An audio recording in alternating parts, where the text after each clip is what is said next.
The day I signed that contract, my attorney flagged a single clause buried in Section 14B, and I almost told her not to bother. 17 years of pharmaceutical formulation work, and I thought I knew everything worth knowing about protecting myself. Turns out I didn't know the most important thing until the moment I needed it most. My name is Owen Hartley. I spent 11 years in the Army Medical Corps before I ever set foot in a private lab. 2 tours in Afghanistan, 1 in Iraq, attached to forward operating units where our job was keeping soldiers alive long enough for real doctors to see them. I learned chemistry the hard way. Field conditions, limited supplies, no room for error. When I came home in 2006, I didn't know what to do with myself. A buddy from my unit, Phil, was transitioning into pharmaceutical research and said there was real money in it, real purpose too. I trusted Phil. I always trusted Phil. I took a position at Viridian Bioformula, a mid-sized specialty pharma company outside of Columbus, Ohio. They did niche work, orphan drugs, compounding solutions for hospitals that couldn't get what they needed through normal supply chains. It wasn't glamorous. It wasn't the kind of company that made headlines. But the science was serious, and the people were serious. And for the first time since leaving the service, I felt like what I was doing actually mattered. 17 years. That's how long I gave them. I worked my way up from senior formulation chemist to chief development officer. I built the lab protocols from scratch. I hired most of the senior staff. When the FDA came knocking for audits, I was the one who sat across the table from them and walked them through everything, chapter and verse.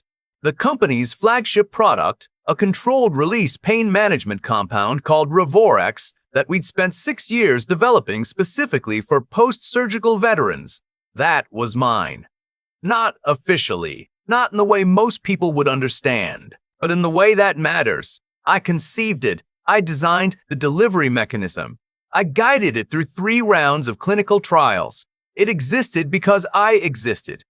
The CEO, Howard Dunbar, understood that. Howard was old-school Ohio, a handshake kind of man, the type who showed up to the company picnic and knew your kids' names. We didn't always agree, but we respected each other. He built Meridian from a 2-person operation in 1987, and he was proud of it, the way a farmer is proud of land that's been in the family for generations. He told me once, sitting in his office after a particularly brutal FDA review, that I was the reason Meridian still had a future. I believed him because Howard didn't say things he didn't mean. Then Howard had his first stroke. It was minor as strokes go. He recovered well, came back to the office after 8 weeks, seemed almost like himself. But something had shifted. His daughter, Kayla, who'd been living in Seattle working in tech investment, suddenly started calling more, then visiting more. Then she was at every board meeting, which she hadn't been before.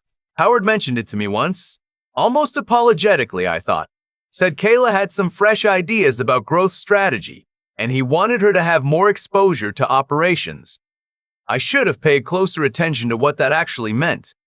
Kayla was 31 years old, sharp in the way that people who've only ever worked in finance are sharp. She could read a P&L faster than anyone I'd seen, could talk market positioning for an hour without taking a breath.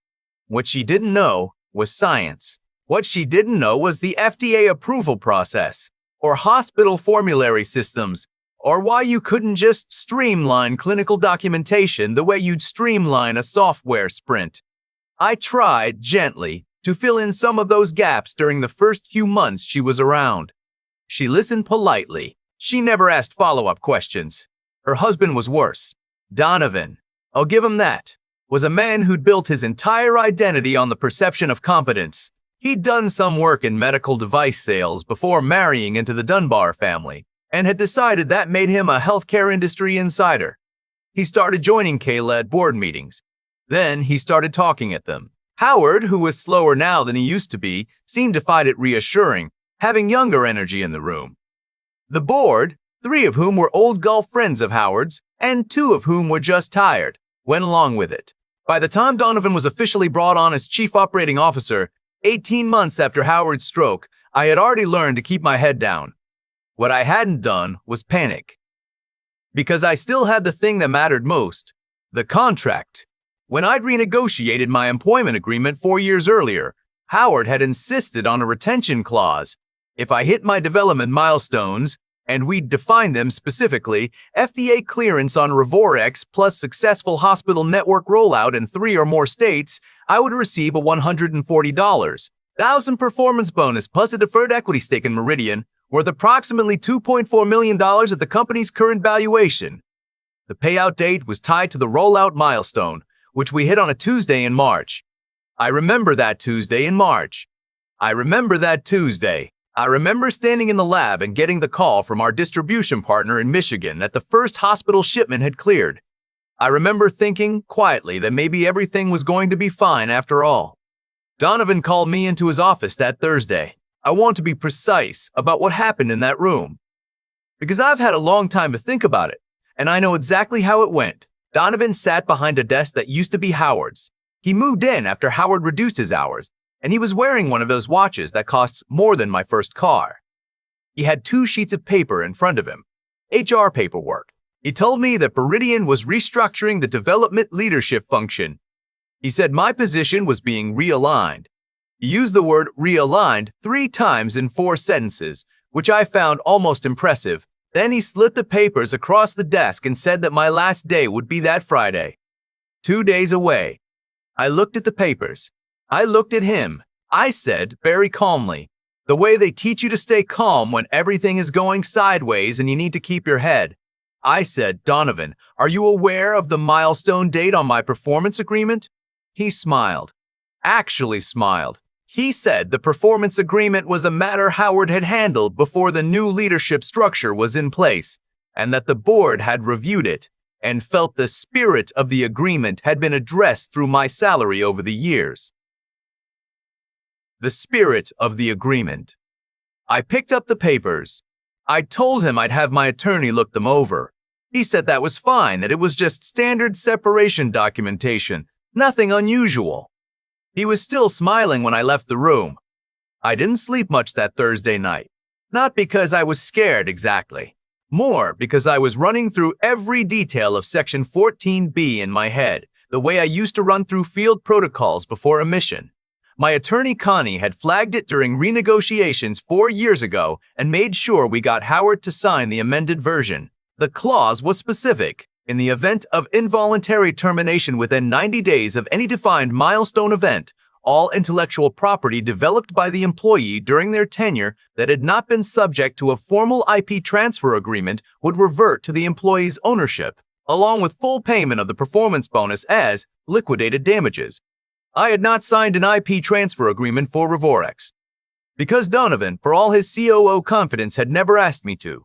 Howard had known years ago that I was the kind of person who needed to feel ownership over my work. He'd structured the IP clause as an incentive, a way of saying, your name is on this, we're not taking that from you, as long as we're treating you right. It was supposed to be a safety valve. Howard never imagined his own son-in-law would pull the pin on it. The next morning I came in, cleared my personal items, said goodbye to the people in the lab I actually cared about. Meredith, our senior chemist, who hugged me and then immediately started crying. Thomas, who'd been with me since year 2 and just shook my hand and looked at the floor. And then I walked out the front door of Meridian Bioformula for the last time. I did not say anything to Donovan. I didn't need to. What happened next I only know from Connie and from what I later read in the trade press, but I'll tell it the way I understand it. 3 weeks after they let me go, Meridian had a major presentation scheduled with a regional hospital network in Pittsburgh, Allegheny Health Partners, one of the biggest regional systems in western Pennsylvania. This was the meeting that was supposed to finalize a multi-year supply agreement for Revorex across 14 of their facilities. Total contract value was just over $38 million. It was the biggest deal in Meridian's history. It was the deal that justified the Revorex development program. It was essentially the deal that would define what the company was worth going forward. Donovan ran the meeting. I was told later by someone who was in the room, I won't say who, that he came in confident. He had slides. He had revenue projections. He had a very nice suit. What he did not have was any meaningful understanding of the formulation science that Allegheny's clinical pharmacy team had prepared questions about. They wanted to discuss the controlled release mechanism, the stability data at different temperature ranges, the interaction protocols for post-surgical patients on anticoagulants. These are not complicated questions if you spent 17 years in the work. They are completely impenetrable if you haven't. Donovan, according to my source, tried to pivot every technical question back to the business case. The clinical pharmacy director, a woman named Dr. Vasquez, who had been in hospital pharmacy for 30 years, finally asked him directly, was the original formulation team still involved in the product? He said yes. Apparently, he said it without hesitating. Dr. Tim Vasquez asked to speak with the lead formulation scientist before the agreement moved forward. That's when Donovan had to explain that I was no longer with the company. The meeting ended without a signed agreement. Connie sent Meridian's legal team her letter 4 days after that. It was a thorough letter. It documented the milestone date, the termination date, the IP clause in Section 14B, and the fact that no IP transfer agreement for Revorex had ever been executed. It laid out, clearly and with citations, that the core intellectual property underlying Meridian's most valuable product now belonged to me. I was sitting in my kitchen in Gahanna, Ohio, drinking coffee, when Connie called to tell me the letter had been received. She said the response from Meridian's attorneys had come faster than she'd expected.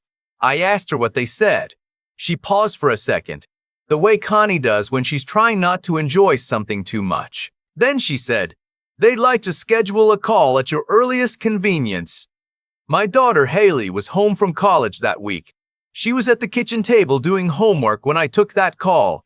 She looked up at me when I put the phone down, reading my face the way kids read their parents. That particular attention they have that you don't realize they've been developing the whole time they were growing up. She asked if everything was okay. I told her it was. I told her it was actually going to be fine. She went back to her homework. And I sat there for a minute just thinking about 17 years of early mornings and missed dinners and weekends in the lab, and about 2 tours of duty in places where the air smelled like diesel and fear, and about a single paragraph in Section 14B of an employment contract that a tired young attorney named Connie had insisted on 4 years ago because she said, and I remember her exact words, "Owen, you should always know what you're owed." The negotiation that followed took about 6 weeks. I won't go into every detail because some of it is still under NDA, but the broad strokes are, Meridian needed a licensing agreement to continue selling Revorex. Without one, their relationship with every hospital system they were currently in or pursuing was in jeopardy. Their legal team understood the exposure. My legal team understood the leverage. We settled on a structure that included full payment of the original $140,000 bonus as specified in my contract, a licensing royalty on all Revorex revenue for a period of 7 years, and a one-time payment that I'm not able to specify but that was, let's say, substantial. The total value calculated over the royalty period based on Meridian's own revenue projections that their attorneys had helpfully included in their counter-proposal came to somewhere in the neighborhood of $3.1 million. I wasn't thinking about the number when I signed. I was thinking about Phil, who talked me into this industry 20 years ago and who called me the week after everything settled, not knowing any of it had happened, just to check in the way he did every few months. I told him the whole story. He was quiet for a long time. Then he laughed, a real laugh, the kind that comes from somewhere genuine, and said, "Owen, only you. I'm not telling this story because of the money. I want to be clear about that, because I think it's easy to hear a number like $3 million and assume that's the point. It isn't. The point is that Revorex was developed for veterans, for people coming out of surgery who were caught between inadequate pain management and the very real risk of opioid dependency. We spent 6 years on that delivery mechanism specifically because the existing options weren't good enough for people who'd already given enough. That was the work. That was why the work mattered. What I needed, and what I got, was the assurance that the work would continue, that the product wouldn't be buried in a legal dispute, or shelved because a company decided it wasn't profitable enough, or handed off to people who didn't understand it well enough to protect it. The licensing agreement guaranteed continuity. Meridian kept selling it. The hospitals kept getting it. The patients kept getting it. That's the part I think about now, when I think about that Thursday in Donovan's office with the HR papers and the smiling and the three uses of the word realigned. He thought he was taking something from me. He thought he understood what he was taking. Howard called me, eventually. About 3 months after everything settled, I almost didn't pick up. We talked for about 45 minutes, and he was different on the phone. Slower, more careful. The way people get when something has clarified things for them. He said he was sorry. He said he'd had no idea what Donovan was doing until it was done, which I believed, mostly. He said Kayla wasn't speaking to him very much anymore. I told him I bore him no ill will, and I meant it. Howard had been a decent man who got old and got scared and trusted the wrong people. That's not a unique story. That's barely even a cautionary tale. It's just what happens sometimes. What doesn't always happen is the clause in Section 14B. Meredith, my senior chemist, the one who hugged me on my last day. She runs the Revorix development program now. She called me last spring to ask a technical question about the original stability data. Something about a temperature anomaly they were seeing in a new storage configuration. We talked for 2 hours. At the end, she said, "I want you to know that everyone here knows whose work this really is." I told her that was enough. And it was. Haley graduated in May. She's going into public health. She told me after she declared her major that she wanted to do work that actually helped people. And I recognized something in how she said it that I haven't been able to put down since. That particular kind of certainty. The kind you can't borrow or fake. I'm 56 years old. I still wake up early, still drink my coffee before anyone else is up. The house is quieter now without Haley, but not the bad kind of quiet. The kind that means you're listening. If you take anything from what I've told you today, take this. Read every word of every contract you signed. Not because you are planning for betrayal. I wasn't. But because the people who respect your work will put it in writing, and the people who don't will count on you not noticing. Howard respected my work. He put it in writing. Donovan gambled that I hadn't read it carefully enough. He was wrong about me from the very first morning, and he just didn't know it yet. I keep coming back to that Thursday morning in Donovan's office. Not because it was the worst moment.